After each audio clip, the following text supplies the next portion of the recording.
Gavresh Blood-Dragon was only 18 when he was sent into the northern mountains, the youngest to prove himself from the Blood-Dragon house.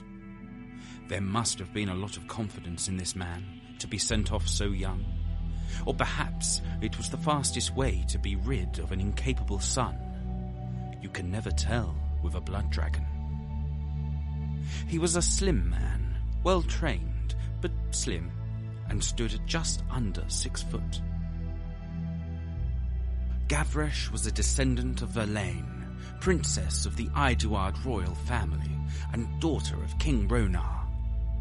Verlaine was a competitive woman, and when her brother became king and she was married off to her husband, Lord Alexion, she sought to prove that her royal blood was still powerful, even if she was not queen. It was her stubbornness and desire to outdo her brother that raised the Blood-Dragon house into prominence, and her actions that would make her house the most feared and respected house in the Iduard kingdom. She was a princess, and she was a warrior. Gavresh was the latest in a line of Blood-Dragons to attempt this sacred rite, and only the strongest, most resolute of the house's stock would prove worthy. With 10 chosen warriors by his side, he would traverse the northern mountains in search of a dragon to slay. Regardless of time, this task must be completed, or else he would be exiled, stripped of all titles and possessions. His chosen were all steadfast warriors, and each believed in and respected their young lord. So, with his chosen at his side, Gavresh set off under the blanket of the winter snows, ready to slay or be slain. He wore a pristinely crafted dragon head helm, adorned with horns taken from the dragon that his mother had slain during her own trial. From within, his striking blue eyes were steely and focused, and his pearlescent lilac skin almost seemed to shimmer with purpose under his armor. The young dragon knew he would be in for a long hunt, for the beasts he hunted had grown thin in number, at least in the area since his line had begun their tradition. Gavresh and his company stood fast in their journey through knee-high snows and blistering winds, higher and deeper into the mountain passes. All the time, he held his ancestral sword at his side, the blade that had begun it all, the sword that Verlaine had used to slay a dragon, which she had aptly named Dragon Soul. Dragon Soul was not just a blade that killed dragons. It had been passed down through the royal bloodline for generations, and was said to have been a gift from the gods. Its blade never tarnished or rusted, it would never warp or chip, and would retain its edge indefinitely. The sword's legacy gave Gavresh confidence and inspired every step he took towards his quarry. 3 weeks the warriors of Dragonholde marched, and rations were growing thin. They had managed to hunt a few of the white-furred mountain foxes, but the meat wouldn't last long, even in the freezing cold. The group passed through an ancient dwarven city, a race that had not been seen for nearly 500 years, back in the days of Verlaine Blood-Dragon herself. The ruins at least provided shelter from the elements, and even a barrel of wine that had never been opened had been found within the grounds. As the 4th week drew to a close, the quest was looking grim, and Gavresh began wondering if his family had driven the dragons away with their hunts. However, upon a snowy ridge, wisps of smoke rose into the air, and a low growling caught Gavresh's ears. Unless there was a fire mage battling an owlbear, the young lord knew that it must be what they sought. The group divided and set up an ambush, ready to take the beast by surprise. Gavresh peeked around the cliff face to see a large open area, in the middle of which was their quarry. The young lord was surprised by the beauty of the beast, which was covered in majestic golden scales, with amber eyes, a prime specimen of its species. It was large, larger than most, and its head seemed to be of a similar size to Tulenoth, the Red Death, the dragon that Verlaine had slain generations ago. This was good, for Gavresh's victory would be a grand one, and celebrated by all in Dragonholde. However, his chance at victory would be that much slimmer. Gavresh observed the scaled beast, watching for weak points, chinks in its armoured hide, but then he noticed something. The dragon was roasting an owlbear, not unusual, but as it tore a few small chunks off, it was dropping them into what looked to be a nest. As he listened closer, Gavresh could even hear the chirping and chittering of baby dragons. This was troublesome, as dragons were highly territorial at the best of times, let alone an angry mother protecting her offspring. However, Gavresh did not have the luxury of choice, and knew that this was his only chance to prove himself. Giving the signal, 4 archers let loose a volley to confuse the creature, whilst Gavresh and his troops could get in close. The dragon gave an ear-piercing screech, which stunned one of the soldiers as he blankly stared at the raging monster before him.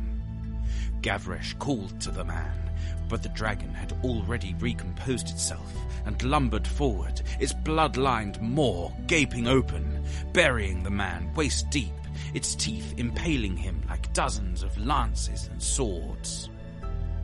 The cries of fear from its young made the dragon more and more aggressive, as its tail swung and its wings flapped. Gavresh and his soldiers barely dodged its flailing form, wondering why it had not attempted to incinerate them yet. But then it hit him, as the cries of the frightened babies hit his ears. This being his only advantage, Gavresh pushed forward, signalling for the archers to aim for the wings, while the ground soldiers kept it busy. The dragon roared as several arrows tore at her wings. As she reeled back in pain, Gavresh took a chance on the underside of her jaw, stabbing with Dragon Soul and plunging it deep into her mouth. The dragon screeched, yanking her head up, knocking Gavresh onto his back as she wildly stomped about. Angry and in pain, the dragon's movements became more erratic, with her tail meeting 2 soldiers who had not managed to dodge in time. As their bodies crashed upon the mountain face, another unlucky soul found herself trampled underneath the beast's mighty stomps. But the dragon was now panicking, and was no longer paying attention to her steps. The crunch was sickening, as a great clawed foot entered the nest, and the cries of her whelps were silenced. Gavresh stared at the beast in terror, as she'd realized what she'd done. Her heartbroken roar filled the mountains, and was the most frightening sound that Gavresh had ever heard. But it was not as frightening as what would come next. He could already see the flames forming within her, and with 4 of his 10 already dead, he knew that there was not much chance of survival if he did not act.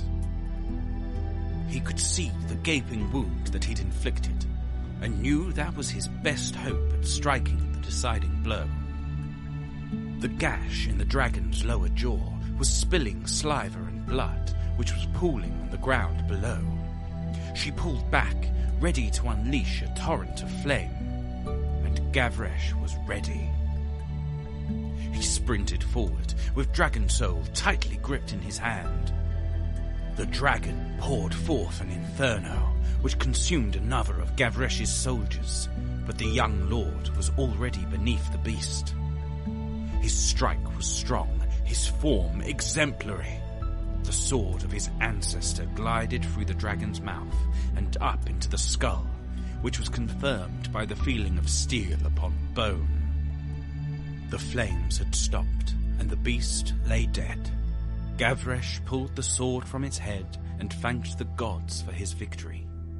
one of his archers pulled a horn from their satchel and blew it proudly, as loud as possible, that it may be heard from Dragonholde itself. Gavresh could return, with his people knowing that he'd earned the right to lead them. As was tradition of his people, one of his soldiers would return, and a larger force would come to bring the dragon's carcass back to Dragonholde, so that the people could share in Gavresh's victory. They would eat of its flesh, and the young lord would have his hair dyed crimson with the beast's blood. However, as the chosen was about to leave, a high-pitched chirping flittered through the air. Gavresh inspected the destroyed nest and discovered that one of the baby dragons had survived. Despite a prompting from his soldiers to kill the beast, Gavresh felt a strange pity for it and decided that one dragon's life was enough. The tiny thing was about the size of a house cat, and its chirping was hardly the fearsome roar that everyone would associate with a dragon. Its scales were golden, just like its mother's, and the same amber eyes. Against all conventions, Gavresh picked it up, deciding to keep the young creature, and, as it attempted to nip at his gauntlets, he thought of the perfect name for it: Verlaine. Despite the Council of Dragonholde opposing the idea of a dragon being raised in the palace, Gavresh's parents gave their blessing, as he had proven himself and was at least deserving of the chance to tame it. And it was a chance that Gavresh would not squander. However, despite his parents' blessings, he understood the concerns of the council and his people, and so, with his new companion, as well as a trusted friend at his side, Gavresh Blood-Dragon set into the mountains once again, where he would train the beast and prove that it could also be a valuable asset. Gavresh would not be seen in Dragonholde for 3 years, and his parents' only proof of their son still living was the monthly visit from his good friend, who returned only for food and supplies before heading back off into the mountains. But once those 3 years were over, the heir of Dragonholde returned, along with his friend and a fully tamed dragon, which was already the size of a horse. The young lord had not only returned, but he was different. He was not only older, but stronger and wiser with it. His physique had become akin to that of a barbarian warrior, and his new addition of scars and burn marks showed how much he'd put into training his dragon. But regardless of what he'd been through, Gavresh had come home and walked through the city's gates with an unchained and unrestricted dragon. So much faith he had in his new companion that he never once turned to be sure she was behaving. For miles they walked through the city, and more miles they climbed the mountain road towards the palace. And not once did Verlaine waver from Gavresh's side. Not once did she bare her teeth, and not once did fire churn within her. Once again, Gavresh had proved his steel, and Lord and Lady Blood-Dragon could not have been prouder, nor could the council have been more wrong. But there was one thing greater than having a dragon as a pet, and after 5 years of growth and training, Gavresh slipped a custom saddle over Verlaine's back and mounted her atop a cliff face. There was no fear in his mind as he instructed her over the edge, and the two plummeted towards the ground before Verlaine spread her wings and glided along the ravine before rising higher and higher. Gavresh's blood was pumping as he broke through the clouds, riding on a dragon's back, the first known in history to do so. Verlaine was the single greatest asset in Dragonholde. With her as Gavresh's mighty steed, the Blood-Dragon's military was nigh unstoppable, and many battles were won by her ferocity. Mighty beasts of the northern mountains were no match for her flames, and many towns and villages were saved by the pair, who would swoop in on wings of gold, decimating threats with astonishingly accurate torrents of flame. Because of her surroundings, Verlaine would never reach the size of her mother, but was still larger than most of the dragons that Gavresh's family had slain. She was a ferocious and loyal ally, and Gavresh had trained her well, and with the long lifespan of dragons, Verlaine would be a beloved part of the Blood-Dragon family for generations. And so, Gavresh became the first in history to tame and fly a dragon, and would be respected and remembered for all time. As it would come to pass, Gavresh Blood-Dragon had started a new tradition, with the prospect of a small dragon army being highly desirable after witnessing the young lord's work with Verlaine. Though the old tradition would still stand, subsequent generations were encouraged to bring home a single whelp, so that it may be trained and stand as both an ally and companion to the Blood-Dragon lords and ladies for generations to come.